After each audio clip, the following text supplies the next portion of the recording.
Hey, my lighting rig is busted, so I guess we're doing this the cheap way again for a bit. Abbreviated, shaggy, old-fashioned monochrome review for an abbreviated movie about a shaggy, old-fashioned monochrome dude. Anyway, so yeah, short and to the point, this was really cool. The coolest parts of it are actually some of the stuff I'd rather be more vague about because it slips over into spoiler territory. For example, Werewolf by Night is not actually the biggest part of the story in Werewolf by Night. Supposedly up to a certain point, the idea was to put this out as just the Marvel Halloween special, so the fact of somebody in the cast being a werewolf wouldn't have been just a surprise to most of the other characters. It also would have been a surprise to a lot of the audience as well, but at a certain point that changed since this is the MCU, projects based around characters is kind of the brand, so fair, Werewolf by Night. Still, this basically works since if you're not a huge Marvel Comics lore nerd, you probably haven't heard of Werewolf by Night, real name Jack Russell, ha ha ha, so you may not figure out that the monster they're talking about in the first half of the movie isn't actually that until other stuff plays out, or that one of the other people has a secret, so yeah, it basically hangs together, and the big surprise guest it's used to tee up is amazing, and something I never thought I'd see in any one of these things, and sure to be a lot of people's favorite part of this, so yeah, good on that front. Anyway, the other big part of the gimmick here is playing it up as an old-timey monster movie. It's way more violent than the other Marvel stuff. It's in black and white, mainly uses practical creature effects, and run just under an hour long, but it wraps that skin around a setup that's proper Marvel Studios all the way otherwise in the basic idea department. Our setup is a maze-like hunting grounds of a recently deceased famous monster hunter, to which a group of other monster hunters have been invited to participate in a monster hunting challenge to claim the inheritance of the dead guy's special monster detecting, blasting, it's unclear what else, magic jewel MacGuffin by seeing which of them can be the first to bring down a supposedly super powerful, unnamed monster that's been captured and loosed in the maze. One of the would-be claimants is the dead man's estranged daughter, Elsa Bloodstone. We're probably meant to at first assume that the prey is the werewolf of the title, but since Gael Garcia-Bernal is also on hand as another mystery hunter named Jack, there's your clue that probably something else is going on, and Marvel stuff, but bloodier, scarier, and more Universal Monsters-ish than usual, plays out. Yeah.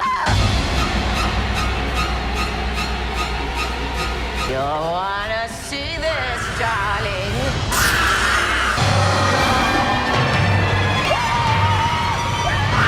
And yeah, this really does kind of rule. Look, I've said before, I'm waiting with the same quasi-impatient fascination as a lot of other film persons for Marvel to actually fuck up with one of these things and make something that genuinely sucks, but this is another genuinely enjoyable one of these, executed with that whole great big bucket of IP they've got, and it's another good version of what it sets out to be. It's a great little showcase of a directing debut for Michael Giacchino, who up until now you've mainly known as a really good composer. The special makeup and practical effects for all the monster stuff is great. Bernal is doing a really fun, not really what you're expecting until it is riff on the type of role he has. The other characters are all super compelling in a tight amount of screen time. Everything about it is exactly more than what it needs to be in the best kind of way, and it's also not too much. It's a little light on substance, i.e. who is exactly everyone and what does this all amount to, but it's an hour-long scary movie special, so that's practically the point of these things, and really not all of this stuff needs to be either a giant feature or a multi-episode series. That much has become quite clear. 8 out of 10, lots of fun, happy Halloween.